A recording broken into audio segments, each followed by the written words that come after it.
Undang-Undang ITE itu karena sudah berlakunya KUHP baru ya, dan KUHP yang baru kelihatannya sudah tidak berlaku lagi deh. Jadi yang namanya illegal access itu mesti diperiksa tuh. Aku agak lupa juga apakah memang masih berlaku itu undang-undang ITE-nya ya. Karena beberapa kali kita selain baca juga ya, itu profesor yang bikin apa namanya KUHP sama KUHP itu bilang bahwa ITE itu nggak berlaku lagi. Nah, illegal access yang dituduhkan itu sebetulnya kalau dari segi polisi sendiri ya mungkin bisa dianggap masuk misalnya ya, dianggap masuk.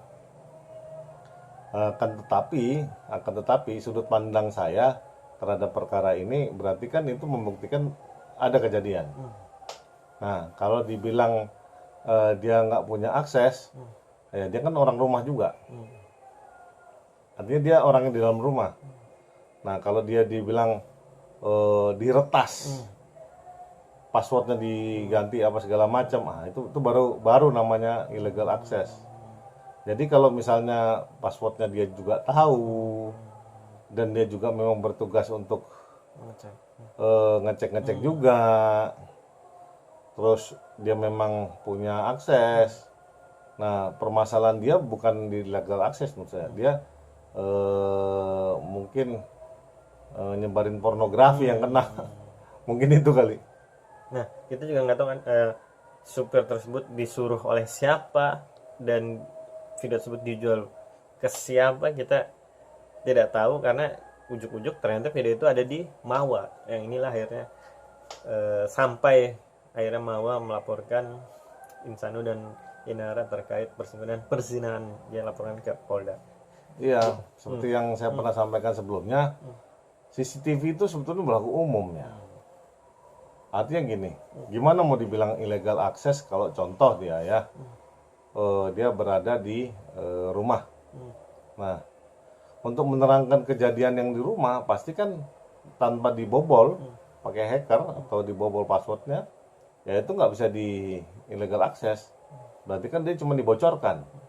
Nah, ketika ada kejahatan atau dugaan kejahatan yang terjadi di dalam tangkapan CCTV itu kan jauh lebih penting daripada illegal access yang dituduhkan itu. Karena kenapa? Kalau dia ngambilnya itu nggak ngehack, nggak bobol password, itu makanya mesti diketahui illegal access tuh definisi pastinya apa. Yang kalau menurut KBBI, yang menurut saya ya, karena saya sepintas baca, ya dia harus dihack gitu loh, paspornya diretas. Bang, bicara setelah illegal access, nasib Inara bisa dibilang bertubi-tubi setelah kasus illegal access masih belum ketahuan siapa penyebar dan pelaku aslinya.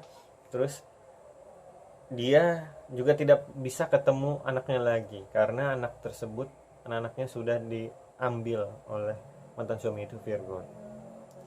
Dan tanpa izin ke Inara juga sejak kasus yang viral tersebut bulan November sampai sekarang, Inara seperti dibatasin untuk bertemu anaknya. Dan akhirnya Inara melaporlah ke Komnas PA Anak Pasar Rebo. Dan akhirnya ketua Komnas PA mengatakan tidak boleh, hebatnya walaupun itu ayahnya dan sudah jadi mantan suaminya, tidak diperbolehkan mengambil anak secara paksa tanpa izin dari ibunya, yaitu Inara. Abang sebagai kasih hukum gimana? Ini ada yang bilang itu mantan suaminya bisa. Komnas perempuan itu. Komnas PA. Abang, Anak. perlindungan anak. Anak, iya yang Pasar Rebo. Abang sebagai hukum gimana menanya? Itu bisa kena pidana kah bang? Seorang mantan suami atau ayahnya anak-anak tersebut? Ada yang bilang ada yang bisa kena. Ya, yang jelas kan saya pernah jadi kuasa hukumnya Sania Marwa ya. Sampai sekarang juga belum dicabut kuasanya. Artinya memang sudah pernah coba KUHP itu ada dulu, KUHP yang lama ya, 881 juga ada, KUHP yang baru mungkin juga ada. Saya belum persisnya perubahan pasalnya berapa. Tapi para penegak hukum gak sependapat sama Komnas PA tadi. Itu asbun aja dia. Karena memang kalau orang tuanya kandung, Ya kalau dia mau ngambil ya bisa-bisa aja. Kan nggak dipaksa juga, anaknya kan nggak diseret-seret kan. Ya nggak, beli ciki yuk, atau beli apa, ayo ikut. Ya kan, anaknya seneng. Terus masa dipaksa? Kalau diseret, diborgol, dirampas kemerdekaannya, diculik gitu kan. Nah itu baru bisa melanggar atau dianiaya kan.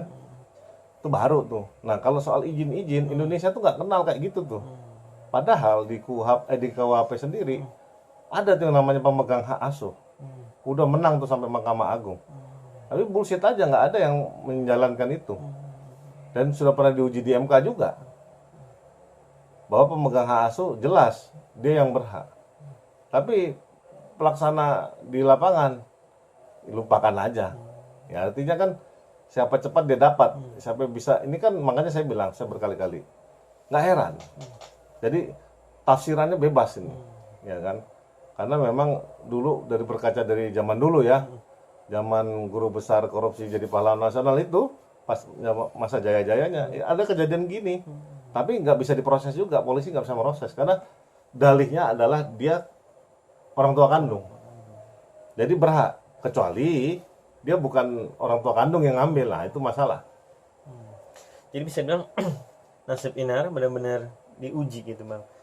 Ibaratnya sudah ada kasus yang illegal access, terus dilaporkan oleh sisanya Insanul, itu si Mamut masih kasus di Polda masih berjalan, terus ada kasus anak juga, dia tidak bisa bertemu anak, dan yang kabar terbaru juga ya, kabar buruknya si Insanul katanya ingin damai, rujuk ke Mawa. Ini semakin ibaratnya kasus tarut marut ibaratnya, dan si Insanul kayak seperti tidak gentleman. Namun sebagai presi hukum, sebagai lelaki juga harusnya gimana sih bang seorang laki-laki bersikap lagi gitu bang? Ya, si siapa namanya? Insanul siapa? Pahmi. Ya dia coba-coba kan. Ya mungkin dia dulu pas ngajinya juga ngajinya yang setengah-setengah kali ya. Ya beraninya ya setengah cemen setengah berani kan. Tapi ya nggak apa-apa, itu hak dia. Karena kenapa? Si Inaranya suka banget kok. Ya kalau suka emang kenapa? Nah si Mawanya kalau dia masih suka mau terima si siapa? Insanul, ya berarti kan masih oke. Makanya saya bilang dari awal, ini negara nggak boleh ikut campur urusan privat ini sebetulnya. Ya kan? Karena orang soal perasaan itu, negara itu pidana itu nggak bisa dipidana sebetulnya. Soal perasaan gimana minadanya kan susah.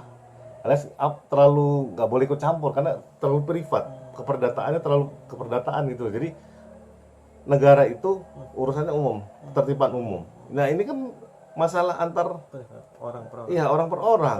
Masa negara mau campur dia cara nunggingnya gimana, cara pegangannya gimana, itu kan nggak masuk akal. Memang kita lebih komunis atau lebih diktator dari mana? Aturannya nggak begitu gitu loh. Nah tapi ya kita coba lah, karena ada ketimuran, semuanya dianggap mau mesti tunduk dengan adab ketimuran yang notabene itu bullshit lah. Artinya kepentingan lawan bisnis atau kepentingan apa ya kayak begitulah. Tapi dibungkus dengan tah norma agama, tah norma apa yang notabene banyak netizen juga terkecoh, ya terbodohi. Ya sehingga ketika dia mengamini sesuatu, dia cernaannya mungkin karena IQ-nya memang di bawah rata-rata, nggak bisa mencerna secara jelas dan terang benderang. Ya contoh, ada orang berkelakar kayak Mensrea Panji itu, ya orang berkelakar stand up komedi dibilang katanya menghina apa segala macam. Nah di satu sisi ketika pas lagi kampanye, ya ketika ada disandingkan ya di VT, ada saya lihat tuh kan, Om Zulhas dibilang yang soal penistaan agama katanya bukan dari tahiyat akhir cuma 1 terus 2 gini kan. Nah itu kayak gitu-gitu kan menurut saya kan itu bagian dari dinamika ya. Kalau penistaan yang jelas itu dia menghina secara frontal, secara akidah ya kan. Terus dia nggak boleh melakukan kegiatan agama. Nah itu kan itu yang lebih pasti gitu loh. Nah di sini orang Indonesia malah dibalik-balik nih. Nah kalau ditanya si Insanul bagaimana, ya menurut saya sesuai dengan keyakinan dia lah, seperti kayak keyakinannya si Panji lah. Ya kalau menurut keyakinan Insanul memang dia bisa berpoligami dan bisa adil untuk keduanya, jempol. Oke, karena Inara udah pasrah, mau tuh, nurut aja. Nah tinggal dia yakinin si siapa namanya tadi? Si Inara, Insanul, Yang sebelumnya, yang Mawa. Mawa. Dia tinggal yakinkan ya istri tuanya itu untuk ikut serta dalam poligaminya dia. Selesai urusannya. Negara nggak perlu ikut campur lagi, ya kan? Nah makanya kalau dalam tuduhan zina, ya selamat mencoba lah, itu menurut saya sih jauh.